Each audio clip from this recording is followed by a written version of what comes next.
up to another good morning. Time to go. Oh, we are all looking for adventure.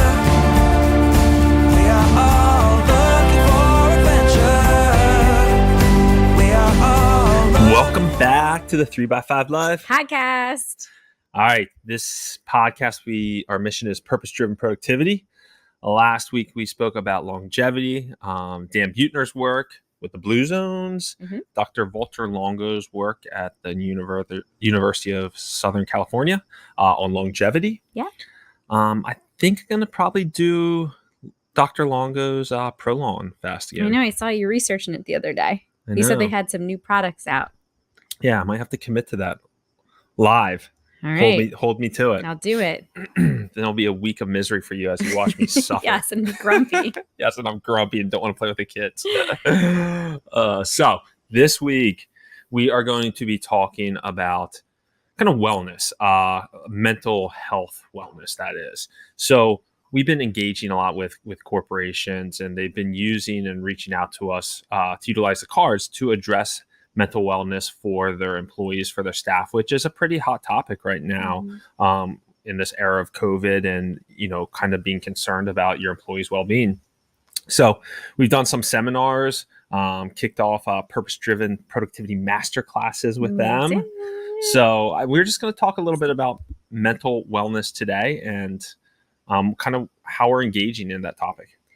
Yeah, so we actually had the opportunity to work with a pretty big organization. And like Bryan said, the wellness thing for corporations, it's so big right now. And I think it's big always, but I think the priority of let's do something to give back to our employees to make them feel their best self, because they recognize that goes hand in hand with the productivity of the person. This is with schools, this is with staff. And, when I was a teacher, we used to get like teacher appreciation gifts, and it would be like a pen that you could like click. So doing something that has more of a wellness, self-care component to it, I think is really nice. And so corporations seem to be biting and realizing that this should be a priority. So putting the cards and the system in like a wellness package has been really awesome. We've seen a couple corporations who have done that.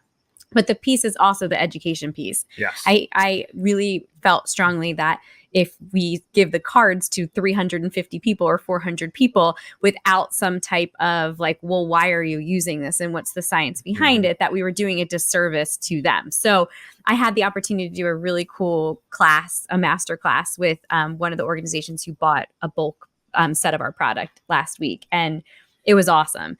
And when we were setting up and creating this masterclass and what we would want to talk about and how can we use the cards to hit those pillars that we were so excited about. Right. Like the purpose of this card for us was to create something that would help people feel great and feel better.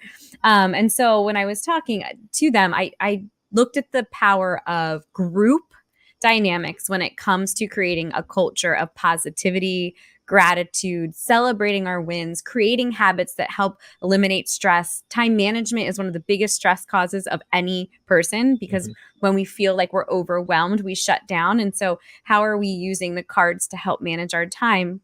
And so I banked this, or kind of like anchored this in the PERMA, which I don't know if we've talked on here before, but Martin Seligman, who is out of Penn, has a positive psychology, actually master's degree now. It's called MAP. But he wrote the book Flourish. And in this book, it talks about what are some pillars that organizations can utilize in order to practice positivity and workplace culture. And so I banked the cards in those pillars. Like the first one is positive emotions. And so the question I asked them was like, when are you happiest at work?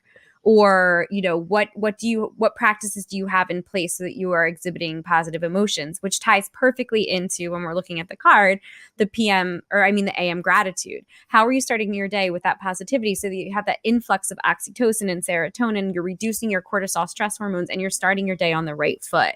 And imagine what the power of a team would be like if every person was doing that.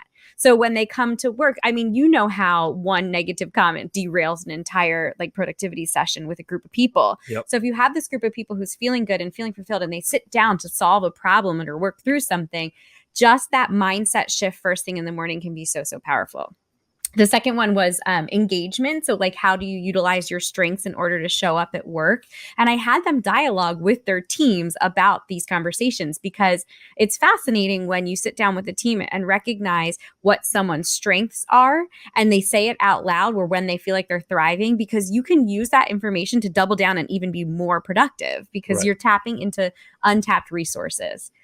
Relationships, when we do these courses or when I do these master classes, it's so important for me to give people space to offer gratitude for people who they work with, to offer positivity about things that they love about their job, and to look at what's working well Yep. versus what's not working, because just that shift puts you in that place of positivity and gratitude. The other part is meaning and accomplishment, which I love that because it ties directly into that PM win section of the card.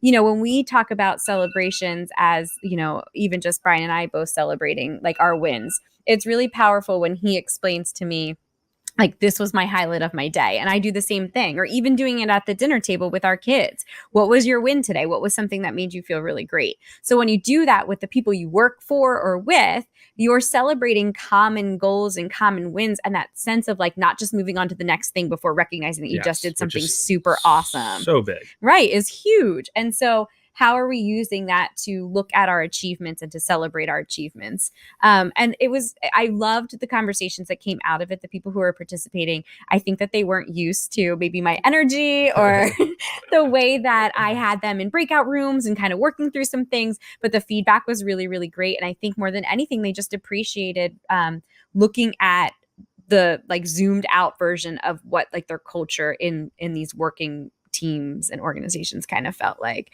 And you did something neat too, where when they talked, the other person couldn't talk at all. Oh, the paired interview. Yes. So then it really like works on that listening muscles, and these people felt heard Yeah. when we talked to, some of these were softer subjects, if you will, within a corporate atmosphere that people Yeah. might not be used to engaging with each other on. And just being heard within that space, I think, is powerful in and of itself. So Bry's talking, I use this choreography in my presentations called paired interviews, which I actually learned through Exchange, which is I guess another organization that I'm kind of a part of. But the science behind this paired interview is that you're talking one-on-one to somebody, but you are asking them a series of 3 questions that are anchored in a past, a present, and a future. So it was something like, when was a time you felt most aligned with your self-care? And this is something you can ask yourself right now as I'm saying this.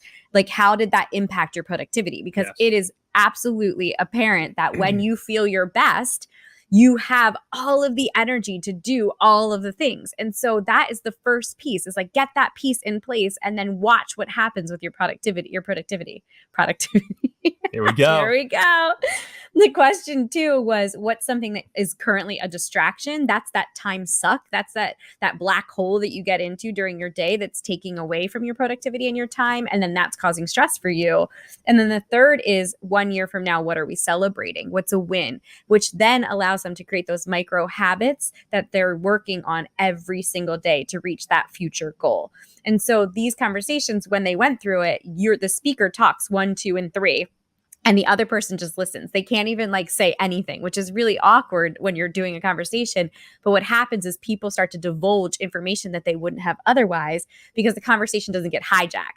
It's not like, oh, yeah, that happens to me too, and blah, blah, because that's just a natural conversation. And so I think a lot of people were able to have some ahas because they were working through these prompts real time.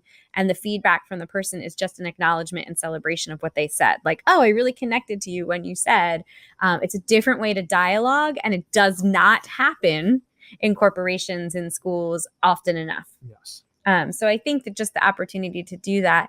And then the end of it was just the action steps. Like, what can we do? We just talked about all these pieces. How can we use this simple system in order to, like Bri always says, like even the scheduling, like your big rocks the night before, like how do we use that time, putting it on the card so that it gets it away from your brain and allows you to have like restful sleep so that you wake up again feeling energized and ready to go. So it was a really cool experience. I'm really excited to do some more of them because I totally believe in the power of groups working towards that positive feelings, the positivity at work, the mindset shifts that help them thrive. Yes. And it might seem like an hour, another obligation in your day for a lot of corporations, but what you can gain out of that, and the strengths and the bonds, and just one little nugget, little takeaway that can help a team as you use Flourish a little more, can just build mountains over time. Yeah, it's awesome. And it's a good excuse to be able to like talk to people who you work with every day, but you don't even know like their backstory, because I ask them to go personal, like show a picture of something that brings you joy. And usually it's their kids or their dog or a place they love to visit. And you might learn something. You sit next to somebody in a cubicle every single day of your life, but you might learn something that makes them more human. And when we connect our human side with each other, the things that you can create from that are so much more meaningful and powerful. So Exactly. So that's all I got. I just wanted to share because I was so excited. We had such good feedback and I felt really great about it. And I'm excited to do more of these. And I'm not trying to plug this, but if your corporation or a team or an organization that might be interested in kind of investing in their mental health and their well-being, and this sounds like something that might be beneficial, I would love for you to reach out and I'd be happy to talk to you about it, because this fills my cup. It's my passion and I love doing it. Exactly. So that's what we got this week, That's guys. Sorry, I talked a lot. And if you have not subscribed, please do write a review. And until next week, have a fantastic week. No? Yes. Yes, week. See ya. See ya. Hello world, wake me up to another good morning. Time to